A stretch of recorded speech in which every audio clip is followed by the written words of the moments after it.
একখানা ঠিক করে কইছি, আমি কোনখানো কোনো কিছু খাইতে পারি না, বুঝছেন? আলহামদুলিল্লাহ গণ, আলহামদুলিল্লাহ, আরো জোরে আলহামদুলিল্লাহ। আমি যত আলোচনা করব আমার হৃদয় তত শীতল হবে। আমি হচ্ছে সেই মানুষ, আমার কলিজা ওয়াজ চলাকালীন চা দিয়ে পানি দিয়ে ভিজানো লাগে না, আমারটা এমনি ভিজে যায়। আমি গল্প বলছি না তো, হাজার হাজার ভিডিও দেখবেন। আমি মদিনাতুল মুনাওয়ারায় গিয়েছি, মক্কাতুল মুকাররমায় গিয়েছি, হজে গিয়েছি। ওখানে গিয়ে আমি রোজাতে গিয়েছি, একদিনও ভাত খাই নাই, শুকনা খাবার খেয়ে খেজুর আর জমজমের পানি খেয়ে উমরা পালন করে শেষ করে বাংলার জমিনে আসছি। আমি সেই লোক। মারহাবা, মারহাবা। আমি কোন মানুষের বাড়িতে কিছু খাই না। মাছ বলেন, গোস্ত বলেন, আমার যদি কেউ খাসির গোস্ত, গরুর গোস্ত, হাঁসের গোস্ত, এটি কেমন মজা, ইলিশ মাছ কেমন মজা আমি বলতে পারবো না, কারণ এগুলো স্বাদ কেমন আমি বলতে পারবো না। আমি আমার জীবনে খাইনি এগুলো। 12 মাস নিরামিষ শাকসবজি খাই একমাত্র নিজের ঘরে। এই পৃথিবীতে বাইরে কত রকমের খাবার, একটা খাবার আমি ওদম গুনাহগার মুখে লাগাই না। আমি সেই লোক। অহংকার করে বলছি না, আল্লাহর দরবারে শুকরিয়া জ্ঞাপন করে বলছি, আল্লাহ যে আমাকে এই যেই তাকওয়াটা অবলম্বন করার মতো ক্ষমতা দিয়েছে, এটা আমি মনে করি এটা আমার জন্য স্পেশাল এক নিয়ামত। জোরে করেন আলহামদুলিল্লাহ, আলহামদুলিল্লাহ। আরো জোরে। বিশ্বাস করেন, আমাকে যদি কেউ খাবারের জন্য বিরক্ত করে আমি রাগ করি, কিন্তু আমাকে যদি বলে হুজুর আধা ঘন্টা আরো বাড়াই আলোচনা করেন, আমি খুশি হই। মারহাবা। বিশ্বাস করবেন আপনারা? এটা বিশ্বাস হয়? আলহামদুলিল্লাহ বলেন। আলহামদুলিল্লাহ। আমি আল্লাহর রহমত, মদিনাওয়ালার নেগায়, মা বাবার দোয়ায় আমি আসলে সত্যি যত আলোচনা করব ততই আমার হৃদয় শীতল হবে, তৃষ্ণা ততই মিটবে। আমার চা খেয়ে, দুধ খেয়ে, পানি খেয়ে আপনারা দেখবেন চেকিং করে আমার জীবনে কোনো রেকর্ড নাই যে ওয়াজের ময়দানে 2 ঘন্টা 3 ঘন্টা আলোচনা করেছি। ওই যে তোমরা তো ছিলে, ইসমাইল তোমরা ছিলে না ওই দিন, প্রায় 2.5 ঘন্টার উপরে আলোচনা করছি। খাইছি চা ও আগে দেখছো? আমার কিছু লাগে না। কনা আমিন, আরো জোরে কনা আমিন, আরো মহব্বতে কনা আমিন। বন্ধুরে আমার হৃদয় করে শোনো, বিশেষ করে তোমরা যুবক, আমি এখনো পর্যন্ত, আমার মা ওই দিন বলেছে আমার গাজী সুলাইমান এখনো আমার কাছে সেই ছোট্ট ছেলে। সুবহানাল্লাহ বলবেন না? এবার বোঝেন মায়ের কলিজায় আমার বসতিটা কত বৃহৎ। একজন প্রশ্ন করেছিলেন আমার মাকে, আমার মা এক জায়গায় গিয়েছিলেন একটা দাওয়াতে আমার ফ্যামিলি পরিবার সহ। মা বলতেছে আমি চলে যাই তাড়াতাড়ি, কারণ আমার ছেলেটা প্রোগ্রামে যাবে, তাকে হাদিয়া দিতে হবে। আর একজন প্রশ্ন করেছিল আপনি কি বললেন এইটা, আপনার এত বড় ছেলে, এটা কি ছোট্ট ছেলে নাকি যে এখনো আপনার পকেট থেকে টাকা দিতে হয়? আমার মা বলেছে আমার ছেলের আমার টাকা ছাড়া তার দিন চলে না, রাত চলে না। প্রতিদিন আসার সময় মার কাছ থেকে গাড়ি ভাড়া নিয়ে আসি। বন্ধু বিশ্বাস করবেননি, এটা যুবক তোমাদেরকে বোঝানোর জন্য বলি রে। আমার কলিজায় মায়ের প্রতি এত বেশি রেসপেক্টেশন। মা আমার 100 টাকা লাগবে দেন, 500 টাকা লাগবে দেন, মার কাছ থেকে খুঁজে খুঁজে বাজার করি, মার কাছ থেকে এটাতে আমি অনেক প্রশান্তি পাই। যা করি সবগুলো মুঠ করে নিয়ে মায়ের কাছে দিয়ে দে। মা কি করেছে এটা দ্বিতীয়বার আর জিজ্ঞেস করি না, মা আপনার কাছে দিলাম, এই টাকাগুলো কি করেছেন এটা আমি একটা বারের জন্য মাকে প্রশ্ন করি না। কারণ বন্ধু, মা যেই কষ্ট আমাকে নিয়ে করেছে রে, সারা পৃথিবী যদি মায়ের কদমে নিয়ে ফালাই, আমার চামড়া চুলে যদি জুতা বানাই দেয়, আমার চামড়া দিয়ে যদি তুষক বানাই দে, তারপরেও তো মায়ের ঋণ আমি শোধ করতে পারবো না। বন্ধু আমি তোমাদেরকে বলবো, আমি হাদিস শরীফের মধ্যে একটুখানি পড়ে আসবো। বন্ধু তোমরা শোনো, এই জন্য বলেছি আলেমদেরকে বেছে নাও, যাকে তোমার বেশি পছন্দ তার সাথে তুমি একটা প্রেমের ডুরি লাগাও, তোমার জীবনে নেগেটিভ কোনো শব্দ থাকবে না, যেদিকে যাবে সেদিকে গোলাপের পাপড়ির মতো সবাই ভালোবাসবে। কই যাইতাম? আপনার ভালো লাগলে এই ফ্লাক্সটা শেষ করেন, দরকার লাগলে আমিও অর্ডার দিয়ে আরেকটা আনাই দিব। কি কোন ঠিক আছে না? কথা ঠিক নেই? হ্যাঁ, আর ব্যাক কথা ঠিক। আলহামদুলিল্লাহ। এই বদ্দাখানা কত কম হোক, যে চিকন আলী অন্তরে প্রেম আছে, চোখে ইশারা দিছি বুঝছে যেতে ভুল করছে। এক মায়ের পাগল ছেলে বন্ধু, মায়ের পাগল ছেলে মাকে বন্ধু অনেক লম্বা সময় 5 থেকে 6 বছর পর্যন্ত মাকে কাঁধে করে, মা অসুস্থ, মাকে কাঁধে করে বন্ধু খানায় কাবাটা তাওয়াফ করিয়েছে, মানে কোলে করে খানায় কাবাটা তাওয়াফ করানো। খানায় কাবা তাওয়াফ করানোর পরে এবার সাদিকুত তাইয়ার নামে এক আবেদ ওনাকে প্রশ্ন করলেন, আমি আমার মাকে বছরের পর বছর, আমার মায়ের খুবই শখ খানায় কাবা তাওয়াফ করবে, আমি বছরের পর বছর আমি আমার মাকে কাঁধে করে করে খানায় কাবা তাওয়াফ করিয়েছি। সাদিকুত তাইয়ার নামক আবেদকে প্রশ্ন করলেন, আপনি বলে দেন গো আমার মায়ের ঋণ খানা শোধ হইছে কিনা। এবার সাদিকুত তাইয়ার নামক আবেদ ডাক দিয়ে বললেন, বন্ধু কেমন করে বুঝাইলে বুঝবারে, মায়ের কত মর্যাদা, বাবার কত মর্যাদা আল্লাহর কাছে। সাদিকুত তাইয়ার নামক আবেদ একটা ডাক দিয়ে বলল, তুমি যদি 50,000 বছর যদি তোমার মাকে কাঁধে করে করে যদি খানায় কাবা তাওয়াফ করাও, যদি ঘোরাও, একটা রাত্রিতে, নিঝুম রাত্রিতে মা ঘুমিয়েছিল, তুমি প্রস্রাব করেছিলে, প্রস্রাবের মধ্যে পড়েছিল মা দুঃখিনী, মায়ের স্তন চেপে ধরে তুমি দুধ পান করেছিলে, এমনি করে করে 50,000 বছর যদি মাকে কাঁধে করে ঘোরাও রে, কাঁধে করে চড়াও রে, তাহলে একটা রাত্রের দুধ পানের ঋণ শোধ হবে না। আমরা কি বুঝতে পারি মায়ের কাছে আমরা কতটা ঋণী, বাবার কাছে আমরা কতটা ঋণী? আপনারা বোঝেন না, আল্লাহ বলেছেন আমার গোলামি করো। কি করো? আল্লাহর গোলামি করো, আল্লাহর সাথে কাউকে শরীক করিও না। এই যে লৌহে মাহফুজের কোরআন, আল্লাহর অমীয় বাণী, যেটাকে বলা হয় দা হোলি কোরআন, পবিত্র গ্রন্থ, এই গ্রন্থের মধ্যে আল্লাহ রাব্বুল আলামিন মা বাবার কথা তুলে ধরেছে একাধিক বন্ধু সূরার মধ্যে। সূরা আনকাবুতের মধ্যে আল্লাহ রাব্বুল আলামিন বলেছেন যে আমি আমার বান্দাদেরকে অর্ডার করেছি মা বাবার সাথে সৎ ব্যবহার করার জন্য। জোরে জোরে বলেন না সুবহানাল্লাহ, আরো জোরে বলেন না সুবহানাল্লাহ। আপনারা কি দুর্বল হয়ে পড়েছেন? আরো জোরে বলেন, প্রমাণ দিয়ে আমি আপনাদেরকে বন্ধু। আল্লাহ রাব্বুল আলামিন কি বলেছে দেখেন, ছোট্ট করে বলছি, ওয়া ওয়াসাইনাল ইনসানা বিওয়ালিদাইহি হুসনা। আল্লাহ রাব্বুল আলামিন বলে দিয়েছে, আল্লাহর বান্দাকে অর্ডার করেছে আল্লাহ রাব্বুল আলামিন, তোমরা তোমাদের বাবা মার সাথে কি করো? উত্তম আচরণ করো, ভালো আচরণ করো, প্রেমময় আচরণ করো। সুবহানাল্লাহ বলেন। আজকে মা বাবার কথা বললে অনেক সন্তান শুনতে চায় না। এরে বড়রা, দরিশ্বরের যুবক বন্ধু, তোমরা সবাইকে আমি আমার হৃদয় থেকে বলছি, হৃদয় খুলে শোনো। জুরিস যেমন একজন আল্লাহওয়ালা ছিল, তিনি মানুষ নিয়ে আমল করতে পছন্দ করতেন না, মানুষের ভিড়ে তিনি থাকতে পছন্দ করতেন না। লোকালয় থেকে অনেক দূরে নির্জন একটা জায়গায় তিনি একটা হুজরা বানাইলো। হুজরা বানাইছে, তার মানে ইবাদতের জন্য একটা কেন্দ্রবিন্দু তিনি তৈরি করেছে। তিনি আমল করতেছেন, দিন যায় রাত যায়, দিন যায় রাত যায়। একদিন তিনি হুজরার মধ্যে বন্ধ নামাজের নিয়ত বাঁধলেন। নামাজের নিয়ত বাঁধা অবস্থায় মা দুঃখিনী বাইরে চলে আসলেন। এসে ডাকে, বাবা জুরিস, বাবা গো তুমি কোথায় গো বাবা? আমি মা এসেছি তোমার সাথে দেখা করার জন্য। এখন খেয়াল করবেন, গভীর খেয়াল, জুরিস কিন্তু নামাজ পড়তেছে। কি করতেছে? সেজদার চাইতে, ইমানের পরে সেজদার চাইতে দামি আমল আর কিছু আসেনি। কপালে আল্লাহ, কপালটা আল্লাহর কুদ্দুতি কদমে ঠেকানো, এটার চেয়ে দামি আমল আসেনি। খেয়াল করবেন বন্ধু, বুখারী শরীফের হাদিস। ছেলেটা নিয়ত করে নামাজ পড়তেছে, এদিক দিয়ে হুজরার বাহিরে থেকে এসে বন্ধু, ধরেন একটা এক্সাম্পল, হুজরা বললে অনেকে বোঝে না, সাধারণ মানুষ, ধরেন ঘরের ভিতরে ছেলে নামাজ পড়ে, বাহির থেকে মা ডাকতেছে, বাবা জুরিস, আমি মা এসেছি তোমার সাথে দেখা করব।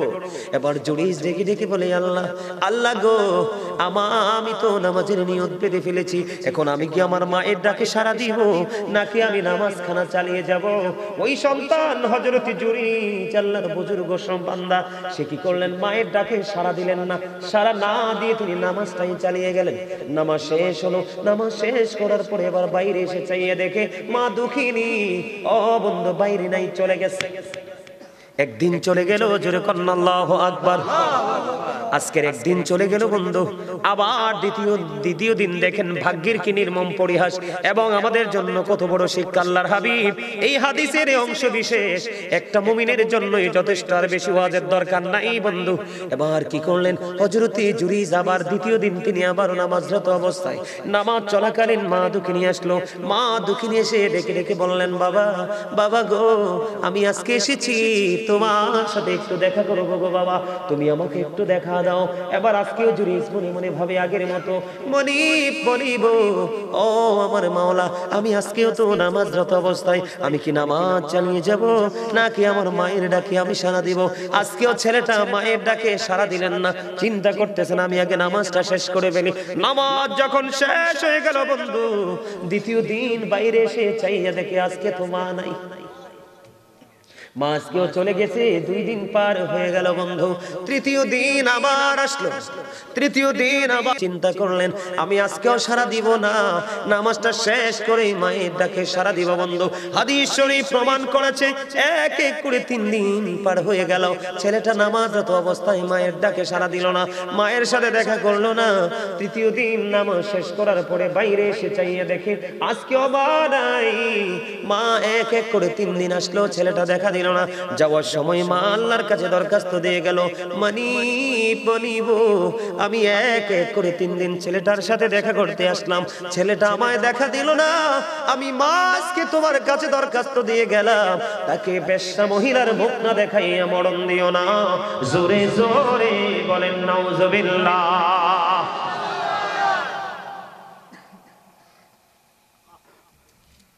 এবার আশ্চর্য ধরনের ঘটনা বন্ধু, মা কি করলো, দোয়া তো বড় দোয়া করে চলে গেল। পাশেই বসবাস করতো এক বেশ্যা মহিলা, মহিলার পেটের মধ্যে বাচ্চা। ধীরে ধীরে ওই বেশ্যা মহিলার গর্ভ থেকে সন্তান প্রসব করলো। করার পরে মানুষ তাকে প্রশ্ন করলো, তুমি সন্তান তুমি কোত্থেকে নিয়ে এসেছো? বন্ধু আফসোস লাগে রে, এই পৃথিবীর সন্তান, ও বন্ধু এই পৃথিবীর সন্তানগুলোর কি অবস্থা হবে রে। বেশ্যা মহিলার যখন সন্তান পৃথিবীতে আসলো, মানুষ তাকে প্রশ্ন করতে লাগলো, তুমি সন্তান তুমি কোত্থেকে নিয়ে এসেছ? এবার এই বেশ্যা মহিলা একটা ডাক দিয়ে বলল, এই সন্তান আমি এনেছি ওই জুরিজ থেকে। জোরে জোরে বলেন না নাউজুবিল্লাহ, একবার বলেন আল্লাহু আকবার। আল্লাহর দোয়া মা কবুল, মায়ের দোয়া আল্লাহ কবুল করছেনি। এবার দেখেন ছেলেটার পাওয়ার বোঝানোর জন্য, এত পাওয়ারফুল সন্তান হওয়ার পরেও মায়ের অভিশাপ দিতে লাগতে দেরি হয় নাই। অথচ এই সরল মনা জুরিজ, আল্লাহওয়ালা জুরিজ, ও বন্ধু তাকে একজন সুফি বা সাধক আমি বলতে পারি, ওই জুরিজ এই সম্পর্কে কিছুই জানে না। সরল মনা জুরিজ যখন শুনতে পাইলো এই বাচ্চাটা বেশ্যা মহিলার গর্ভে জুরিজ থেকে এসেছে, বন্ধু তৎকালীন সময়ে মানুষগুলো পাগল পারা হয়ে গেল, পাগল দেওয়ানা হয়ে গেল বন্ধু। এবার জুরিজের কাছে চলে আসলো, জুরিজের হুজরাটা ভেঙে ফেললো, জুরিজকে প্রহার করা শুরু করলো, তাকে হুজরা ভেঙে টেনে হেসড়ে তার হুজরা থেকে বের করা হলো। আর সরল মনা জুরিজ ডেকে ডেকে বলে, বন্ধু তোমরা আমাকে বলো না আমি কি অপরাধ করেছি? কয় তোমার অপরাধ হলো ওই বেশ্যা মহিলার সাথে তুমি অবৈধ মেলামেশা করে বেশ্যা মহিলাকে তুমি গর্ভে সন্তান দিয়েছো। এবার আল্লাহওয়ালা জুরিজ, এবার দেখেন আমি সন্তান, তোমরা ভাই বাবা আমি তোমাদেরকে বোঝাচ্ছি, সন্তানটার এত বড় বুজুর্গ ছিল, এত পাওয়ারফুল ছিল সন্তানটা, এত বড় বুজুর্গ ছিল। এবার সরল মনা জুরিজ বন্ধু নামাজ পড়লেন, নামাজ পড়ার পরে এবার তিনি ডাক দিয়ে বললেন, এই বাচ্চাটাকে আমার কাছে নিয়ে আসো। অসংখ্য মানুষ ওই জুরিজের এই সিমটম দেখার জন্য চলে আসলো, জুরিজ যে অপকর্ম করেছে সেটার অবনতি দেখার জন্য আসলো। মানুষগুলো বন্ধু পলকিন দৃষ্টি দিয়ে তাকিয়ে আছে। এবার জুরিজ বন্ধু নামাজটা শেষ করলো, নামাজ শেষ করার পরে বললো, বাচ্চাটাকে আমার কাছে নিয়ে আসো।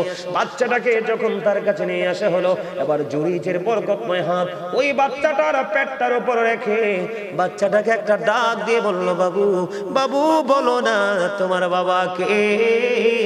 এবার বন্ধু ছোট্ট মাসুম বাচ্চা, নবজাত শিশু, এবার ওই শিশুর অটোমেটিক্যালি জবান খুলে গেল।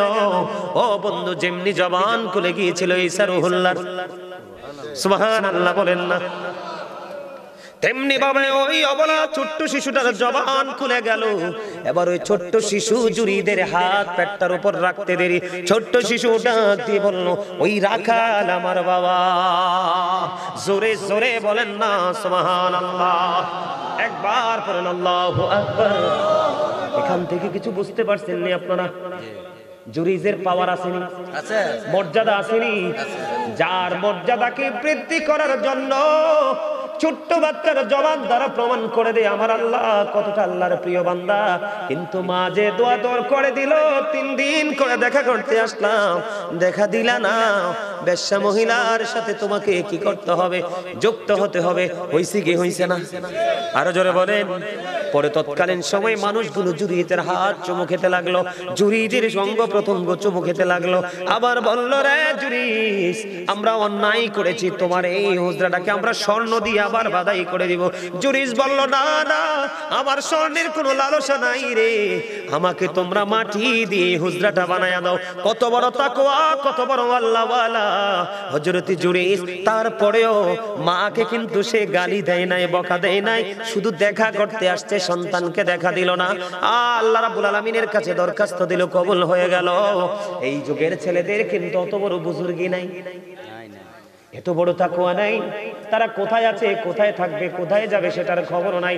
তাহলে আপনারা বলেন, এই সন্তানের প্রতি যদি বাবা মা বিরক্ত হয়, তাদের কোনো উপায় থাকবে না। এমনি পাবে বন্ধু, মায়ের অভিশাপে যেমনি, আমার দিকে তাকান, মায়ের অভিশাপে যেমনি সন্তানটাকে হয়ে গেল, বিপদ থেকে বন্ধু বিপদে পড়ে গেল, ঠিক তেমনি ভাবে আমি আপনাদেরকে বলি আরেকটা হাদিস শরীফ বন্ধু, এটাও বুখারী মুসলিম শরীফের মধ্যে এসেছে। বলবো নাকি শেষ করে দিব? হ্যাঁ, আরো শুনবেন? চলবে? অত্যন্ত মজার একটা ওয়াজ বন্ধু, অত্যন্ত মজার একটা হাদিস। এখান থেকে সত্যিকারের মুমিন যারা রে, ও বন্ধু, আপনাদেরকে আমি এর মাঝখান দিয়ে আরেকটা মেসেজ দিয়ে দিই। আপনারা হয়তো অনেকে এমন থাকতে পারেন, একটা সময় গরিব ছিলেন, এখন আপনার দৌলত হয়েছে, সম্পদ হয়েছে, কিন্তু মা দুঃখিনী তো পৃথিবীতে নাই, বাবা তো পৃথিবীতে নাই। এখন আপনি মনে মনে চিন্তা করেন, হুজুর, আমার বাবা মা পৃথিবীতে যখন ছিল গো, আমার তো দৌলত ছিল না, এখন মা বাবা তো পৃথিবী থেকে চলে গেল, আমাকে আল্লাহ দৌলত দিয়েছে, আমি তো বাবা মাকে ভালোবাসতে পারি না, আমি আমার মা বাবাকে ভালোবাসতে চাই। সবার পরে আমি কোন ভাবে ভালোবাসবেন মৃত বাবা মাকে, আমি সেই টেকনিকটাও শিখাই দিয়ে যাব। তবে বন্ধু, এই সুস্থ সন্তান যেমনি করে মায়ের অভিশাপে বরদোয়ায় পড়েছে, ঠিক তেমনি ভাবে বিপদগ্রস্ত সন্তান কিভাবে মায়ের দোয়ায় বিপদ থেকে বেঁচে গেছে।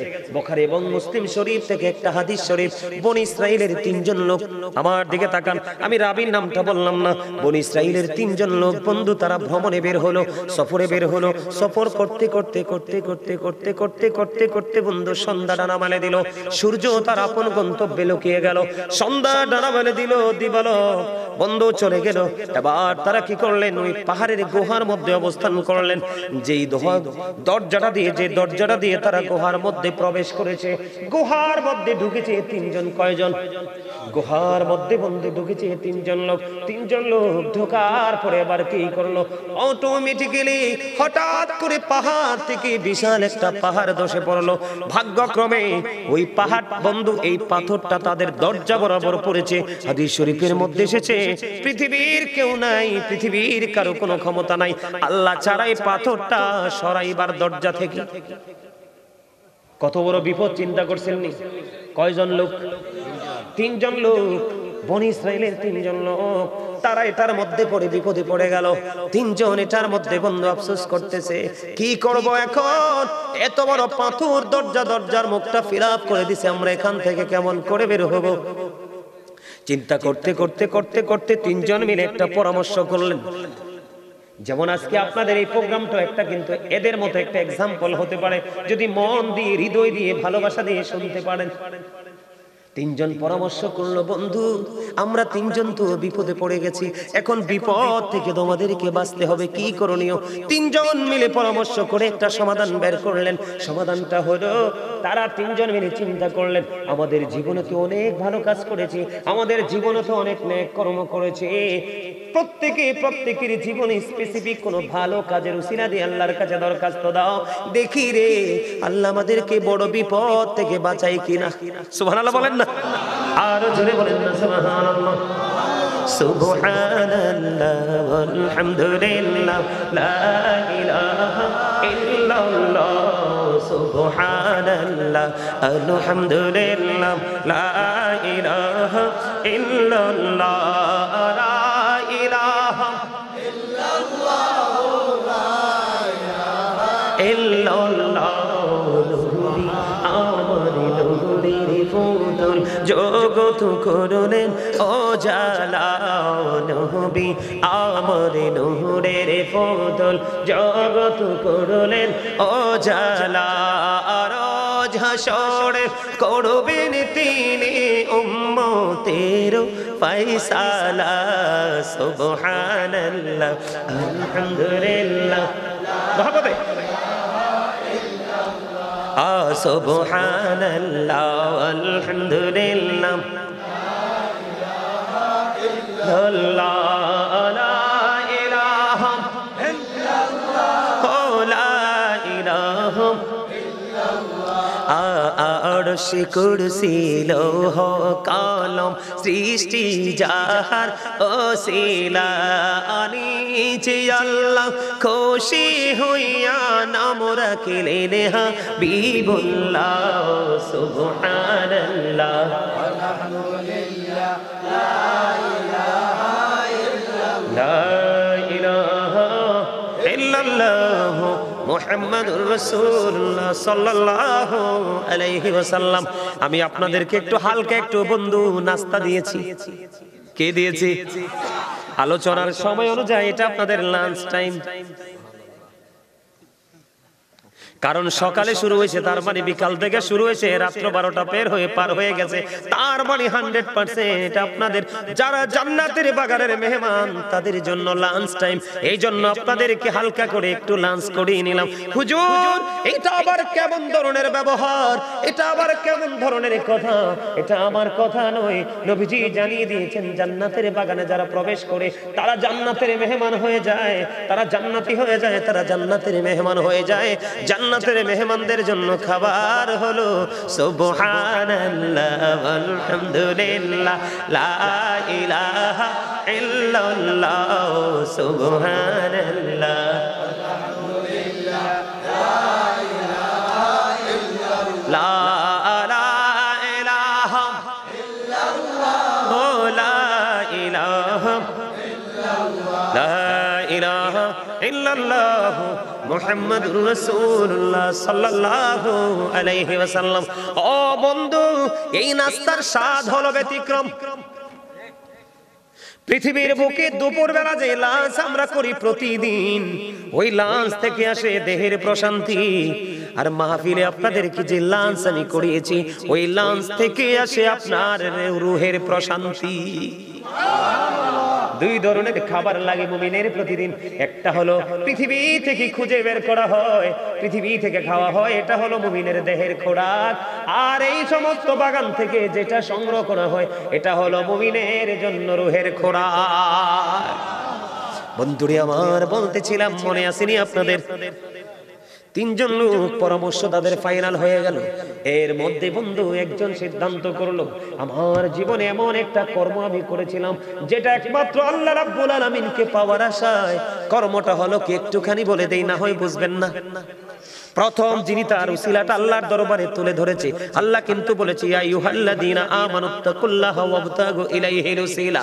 আল্লাহ বলেছেন ইমানদারগণ তোমরা আমাকে ভয় করো, আর ভয় করার পরে তোমরা উসিলা তালাশ করো। হুজুর উসিলাটা কি? ওয়াকুনু মা'আস সাদিকিন, ট্রুথফুল ম্যান, সত্যবাদী লোক, তার মানে হক্কানি আলেম এবং হক্কানি আল্লাহর ওলিরা।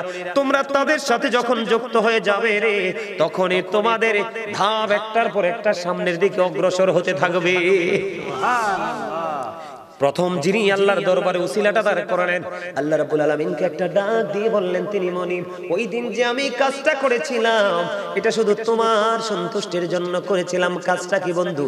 ওই লোকটা হলো একজন কাঠুরিয়া, প্রতিদিন কাছে কম না, কিন্তু তোমাদের আদরের চাইতে সবচেয়ে বড় আদর হলো আমার মা বাবা।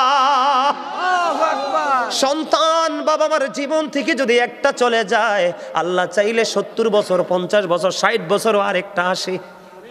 কিন্তু মা বাবা এমন অমূল্য সম্পদ রে, এটা জীবন থেকে একবার হারাই গেলে আর আসে না বন্ধু, আর ফিরে দেখা যায় না রে। কত মুরব্বীর চেহারা দেখা যায়, কিন্তু বাবাকে কারো মাঝে খুঁজে পাওয়া যায় না। আত্মীয় স্বজন কত বৃদ্ধা আমরা দেখতে পাই রে, মায়ের প্রতিচ্ছবি কত জনের মাঝে আমরা খুঁজে পাই, কিন্তু মা তো নাই, চিরদিনের জন্য চলে গেছে অচিন দেশে। বন্ধু, ওই ছেলে কাঠুরিয়াটা ডাক দিয়ে বললেন, বন্ধু এমনি করে করে প্রতিদিন তিনি দুধ পান করায় মাকে আগে আইসা। বন্ধু একদিন তিনি দেরি করে আসলেন, আজকে আইসা দেখে বাবা মা ঘুমাই গেছে। আল্লাহু বাবা মা যখন ঘুমিয়ে গেল, ইনি কিন্তু ধারাবাহিকভাবে তিনি একটা পাতিল হাতুনি তিনি দুধ দহন করেছে।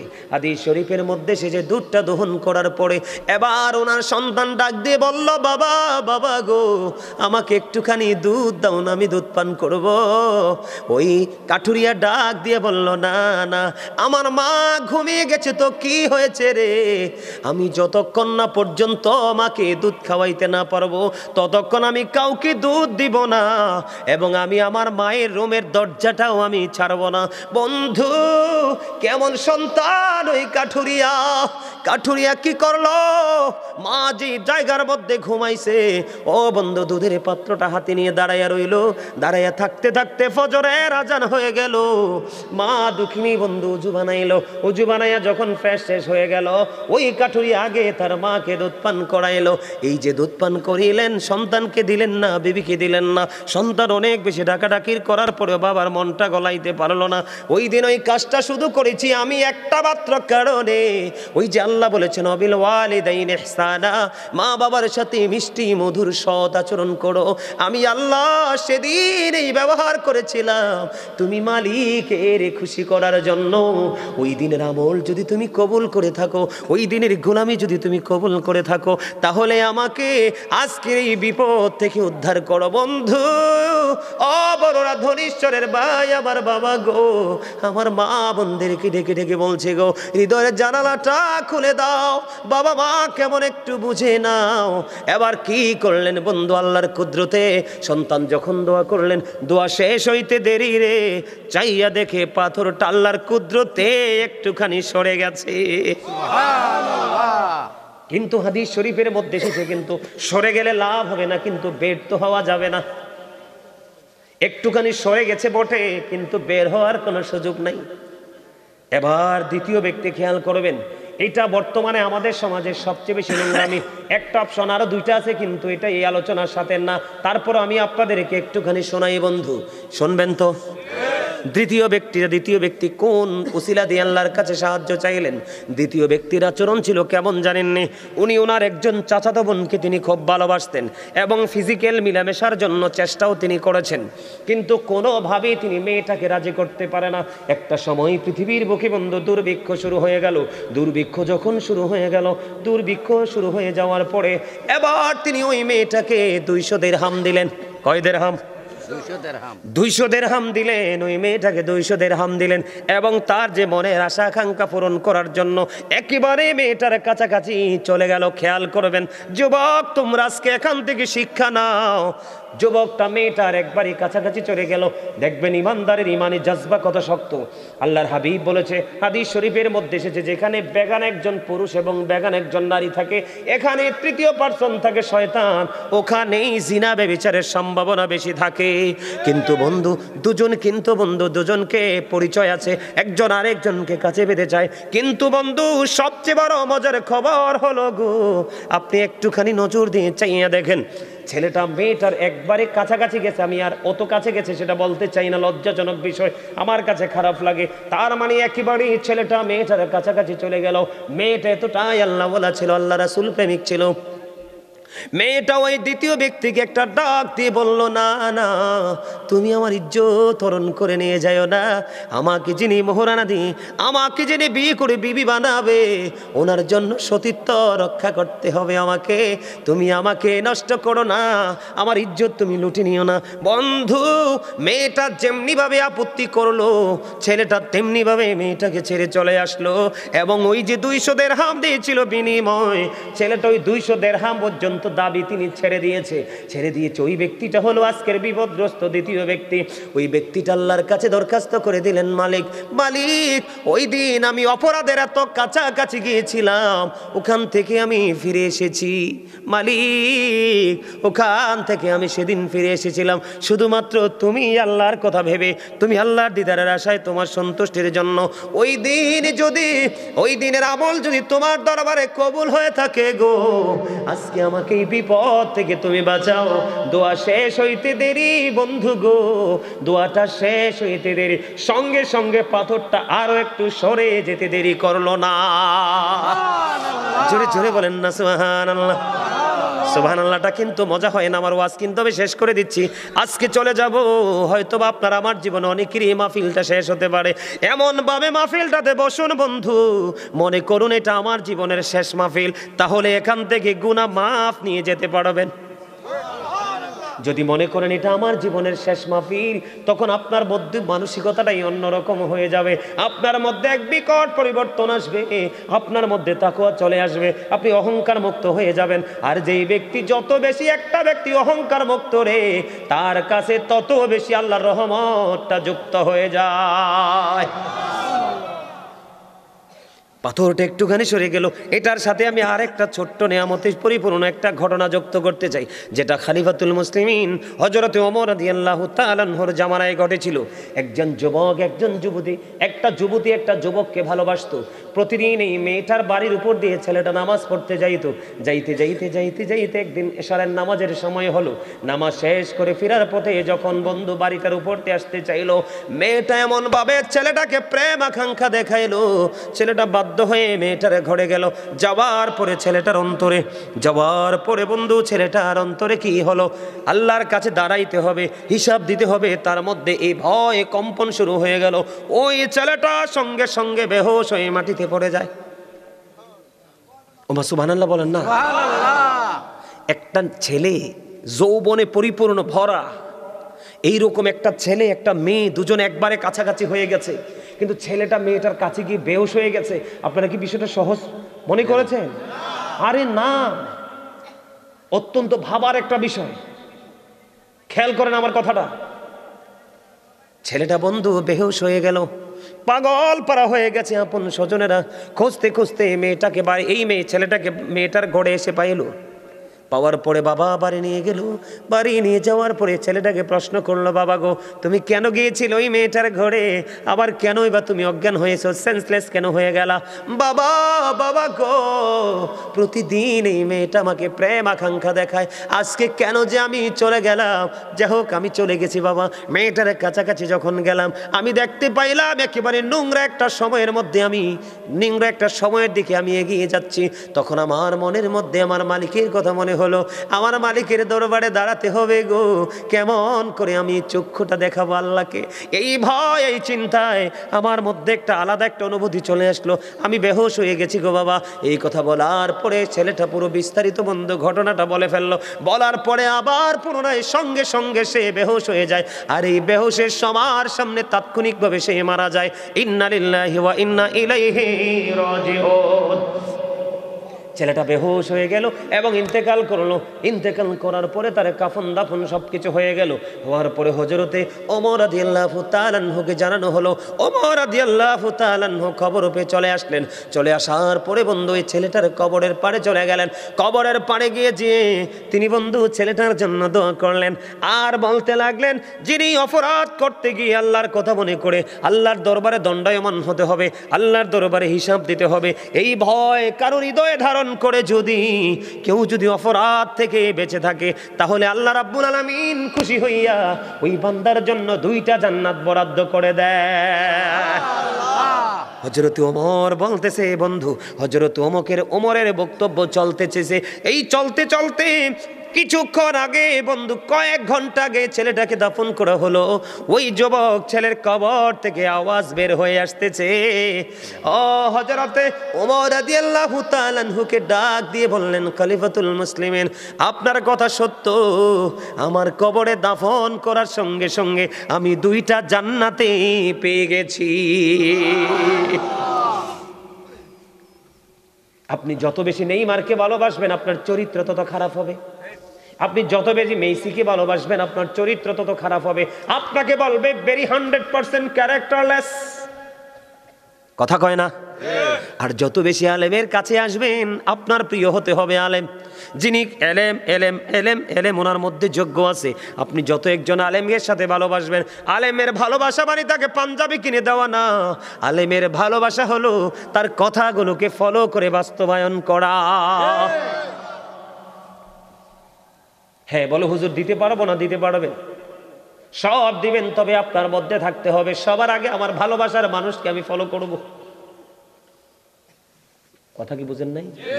আমার এমন কিছু লোক আছে, এমন কিছু লোক আছে এরা একবারে মডার্ন ছিল, আর এখন আমার সাথে হাঁটলে বুঝছেননি কেউ বলবে না এরা যে সাধারণ মানুষ, এই দাড়ি এই চুল, সবসময় পাঞ্জাবি পড়ে। সুবহানাল্লাহ, সুবহানাল্লাহ বলেন না? অনেক আছে। এক ছেলে অস্ট্রেলিয়া থেকে ফোন করছে, অস্ট্রেলিয়া থেকে ফোন করে বলতেছে, হুজুর জীবনে কত হুজুরের ওয়াজ আমি শুনছি, কিন্তু আপনার নামাজের ওয়াজ আমার কাছে এত বেশি হৃদয় ছুঁয়েছে, হুজুর আমি এক্ষণ বের হচ্ছি, আজকে থেকে আমি কথা দিয়েছি আপনাকে, 1 ওয়াক্ত নামাজ আমি ছাড়বো না, আমি জায়নামাজের জন্য বাজারে যাচ্ছি। এটা হলো প্রেম, এটা হলো ভালোবাসা। এই ভালোবাসাই মানুষকে নিয়ে যাবে চিরস্থায়ী প্রেমের সাগরে। জি, বুঝেন নাই? প্রেম সাগর কোনটা? আল্লাহ রাসূলের সন্তুষ্টি। বন্ধুরে আমার 2 নাম্বার অপশন চলে গেল। 3 নাম্বার হলো তৃতীয় ব্যক্তি। বন্ধু তৃতীয় ব্যক্তি তিনি তিনের দরখাস্ত দেবে। ওনার জীবনের কর্মটা বন্ধু এতটাই তাকওয়া সম্পূর্ণ, এতটাই প্রেমময়, বিশেষ করে আমার কাছে বেশি পছন্দ, কারণ কাল হাসরের ময়দানে মানুষ সব কিছু দিয়ে যত বেশি আটকাবে তার চেয়ে বেশি বিপদে পড়বে মানুষের হক নিয়ে। কথা কয় না? আমি আপনাদেরকে আজকে বলে দেই বন্ধু, আপনাদের জীবনে যদি পরের হক মারার মতো কোনো ঘটনা না থাকে তাহলে মনে করবেন আপনার মৃত্যুটা বন্ধু স্বস্তির হবে, নেয়ামতের হবে। তৃতীয় লোকটার দেখেন না, তৃতীয় লোকটার তাকওয়াটা বন্ধু কেমন। উনি বন্ধু, ওরা আমাদের এলাকাতে আমাদের মধ্যে আমরা কাজের লোক রাখি না, তৃতীয় লোকটা তিনি কাজের লোক রেখেছিলেন, কাজের লোক দিয়ে তিনি কাজ করিয়েছিলেন, কিন্তু লোকটা কাজটা করার পরে বেতন নেয় নাই। মালিকের কাছে তার বেতন রেখে চলে গেলেন কোন জানা গন্তব্যে। মালিক খুঁজে পায় না তার শ্রমিককে বেতন দিতে। দিন চলে গেল, রাত চলে গেল, দিন চলে গেল, রাত চলে গেল, বন্ধু গোলাম আর মালিকের কোনো দেখা নাই। তৃতীয় ব্যক্তি যিনি আজকে মহা বিপদে, যেই বিপদের খবর আল্লাহ ছাড়া কেউ জানে না। কথা কি বুঝেননি আপনারা? দেখেন মালিকের প্রেম কত মধুময়। আমার বন্ধু এই মুহূর্তে একটা আয়াত বারবার মনে পড়তেছে, ওই যে আল্লাহ কোরআনে বলেছে, আল্লাযীনা আমানু, যারা ঈমান এনেছে, ওয়া কানু ইয়াত্তাকুন, এবং তাকওয়া অবলম্বন করেছে, লাহুমুল বুশরা, তাদের জন্য সুসংবাদ, ফিল হায়াতিদ দুনিয়া, দুনিয়ার জীবনে, ও ফিল আখিরা, এবং পরকালের জীবনে। আপনি ঈমান আনার পরে যদি আল্লাহকে ভয় করতে পারেন, আপনার জন্য নিয়ামত দুনিয়ায় বরাদ্দ, আখিরাতেও বরাদ্দ। তার সিম্পটম হলো, এর মধ্যে একটা হলো এইটা। 3 নাম্বার ব্যক্তিটা বন্ধু, তিনি তো ওনার শ্রমিককে আর খুঁজে পায় না। তিনি কি করলেন? তার পারিশ্রমিকটাকে তিনি ইনভেস্ট করলেন। এটাকে ইনভেস্ট করছে, প্রাণী কিনেছে, বকরি কিনেছে, ওট কিনেছে বন্ধু। এই ওট একটার পর একটা বাচ্চা দিতেছে, বকরি একটার পর একটা বাচ্চা দিতেছে। দিতে দিতে দিতে দিতে দিতে দিতে বন্ধু অনেক বকরি এবং ওট হয়ে গেল। সুবহানাল্লাহ কন্যা। তার মানে একটা প্রাণী থেকে আরেকটা প্রাণী, আরেকটা প্রাণী থেকে আরেকটা প্রাণী বিকট হয়ে গেল। হঠাৎ করে একদিন বন্ধু ওই শ্রমিক চলে আসলো। সুবহানাল্লাহ বলেন না। হঠাৎ করে একদিন বন্ধু ওই শ্রমিক চলে আসলো। আসার পরে মালিকের কাছে ডাক দিয়ে বলতেছে, মনিব আপনি তো কিছু দিনের জন্য, সাময়িক সময়ের জন্য আমার মনিব, আপনার কাছে আমি কিছু বেতন পাও না, আপনার কাছে আমি কিছু পারিশ্রমিক পাও না, আমাকে দয়া করে যদি আমার এই পারিশ্রমিকটা দিতেন গো, আমি একটু বেশি বেশি উপকৃত হতাম। বন্ধু গায়ের পশমগুলো দাঁড়িয়ে যায় রে, কেমন প্রেম তাদের সিনায়। মালিক ঢুকিয়ে দিল, আমি আজকে এই বড়রা ধনীশ্বর থেকে আল্লাহর কাছে দরখাস্ত দিব, মালিক তুমি রহমতের নজরে তাকায়া দেখো গো মালিক, কত মানুষ, কত আমার দাড়ি ফাঁকা মুরব্বী বাবারা, কত আমার ভাইয়েরা, মাহফিল কমিটি পর্দার অন্তরালে রয়েছেন আমার মা বোনেরা, যাকে তোমার বেশি পছন্দ হয় গো, তার উতিলায় আজকে আমাদেরকে ওই 3 নাম্বার তাকওয়াবান ব্যক্তির মতো বানায়া দাও, আমরা যেন ভোগী না হই, আমরা যেন ত্যাগী হতে পারি। আমিন বলেন না। আমিন। এবার বন্ধু ওই মালিক ডাক দিয়ে বলল, তুমি আমার কাছে এসেছো, আমি তোমার পারিশ্রমিকটাকে ইনভেস্ট করেছি কোথায়? ওই বাগানের দিকে তাকায় দেখো গো, ওই দিকে চাইয়া দেখো, ওখানে যতগুলো প্রাণী আছে সবগুলো তোমার।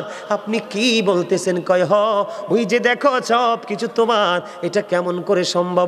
আমি তো আপনার কাছে এত সম্পদ পাও না। না, কয় তুমি আমার কাছে সব সম্পদ পাও না, যেদিন তুমি আমার কাছে টাকাটা রেখে গিয়েছিলে, পারিশ্রমিকটা রেখে গিয়েছিলে, বেতন যেদিন আমার কাছে তুমি রেখে গিয়েছিলে রে, এটা আমি আমার পকেটে রাখিনি, তোমার জন্য ইনভেস্ট করেছে। এগুলো বাচ্চা দিতে দিতে দিতে দিতে এত বড় হয়েছে, সবগুলো তুমি নিয়ে যাও, আমার কোনো দাবি নাই। ওই ব্যক্তি আজকে বন্ধু ওই পাহাড়ের মধ্যে বিপদে পড়ে আছে। এবার কি করলেন? আল্লাহর দরবারে দরখাস্ত করে দিলেন, মালিক ওই যে আমার এই গোলামি শুধু পৃথিবীর কাউকে খুশি করার জন্য নয়, আমি যা করেছিলাম তোমাকে খুশি করার জন্য, ওইটা যদি তুমি কবুল করে থাকো গো, আজকে আমাকে বিপদ থেকে বাঁচাও না গো মালিক। বন্ধু তৃতীয় ব্যক্তির দোয়া শেষ হইতে দেরি রে, শেষ হইতে দেরি। এবার চাইয়া দেখে পুরো পাথরটা আল্লাহর কুদরতি ভাবে সরে গেছে, 3 জনই বিপদমুক্ত হয়ে গেছে। পারবেন নি এভাবে করতে? সবাই পারবে? ইনশাআল্লাহ। হযরতে আবু সাঈদ রাদিয়াল্লাহু তাআলা আনহু থেকে বর্ণিত, যাদের বাবা মা নাই তাদের জন্য বন্ধু ওয়াজ। তিনি বলেছেন, বনু সালামা গোত্রের লোক এসে বললেন, ইয়া রাসূলুল্লাহ, নবী গো, ও প্রাণের নবী, আমার তো বাবা মা চলে গেছে পৃথিবী থেকে, আমি তাদের সাথে সৎ ব্যবহার করতে চাই গো, আমি কেমন করে তাদের সাথে সৎ ব্যবহার করব? সুবহানাল্লাহ বলেন না। সুবহানাল্লাহ। আপনার বাবা চলে গেছে তো কি হয়েছে? আপনি কি থাকবেন? আমি কি থাকবো? আমরা যেই কোনো সময় চলে যাব, চলে যাওয়ার পরেও তাদের সাথে ভালো আচরণ, যেমন ধরেন বাবা মার সাথে মরে যাওয়ার পরে আচরণ। আমি এক্সাম্পল স্বরূপ বলছি বন্ধু, হাদিসের ভাষা অনুযায়ী একটা কালো মেয়ে বাবা আপনার জন্য ভদ্র চয়েস করে গেছে, কিন্তু বাবা বিয়েটা দিতে পারে নাই। বাবা চলে যাওয়ার পরে বাবা বলে গেছে, বাবা এটাকে আমি আমার ঘরের বউ বানাবো, আমি তাদেরকে কথা দিয়েছি, আপনি যদি বাবা চলে যাওয়ার পরে মেয়েটা কালো হওয়ার পরেও বাবার কথা অনুযায়ী মেয়েটাকে বউ করে ঘরে নিয়ে আসেন, তাহলে হয়ে যাবে বাবার সাথে মিষ্টি আচরণ। বাবা চলে গেছে কিন্তু বাবার বন্ধু দুনিয়ায় বেঁচে আছে, আপনি বাবার বন্ধুর সাথে ভালো আচরণ করবেন, বাবার বন্ধুর খোঁজ খবর রাখবেন, বলবেন, চাচা গো আমার বাবা চলে গেল, আমি আপনাকে দেখলে বাবার কথা মনে হয়ে যায়, প্রশান্তি আসে, বাবার সাথে ভালো আচরণ করবেন। যেমন আজকের এই মাহফিল, যারা বাবা মার মৃত্যুবার্ষিকী বা বাবা মার আত্মার মাগফিরাতের জন্য টাকা দিয়ে, পয়সা দিয়ে, শ্রম দিয়ে আজকে যারা আয়োজন করেছেন, তারা আপনার আপন স্বজন কবরবাসীর সাথে ভালো আচরণ করেছেন। তাদের জন্য কোরআন খতম পড়াবেন, মিলাদ পড়াবেন, মাহফিল করাবেন, দান সদকা করাবেন, ওয়াদা যেটা দেয় সেটা করবেন, তাদের বন্ধু এবং বান্ধবীর সাথে ভালো সম্পর্ক রাখবেন, এবং প্রত্যেকটা জুমার দিনে বাবা মার কবর জুম্মার নামাজ শেষে জিয়ারত করতে যাবেন। পারবেন নি?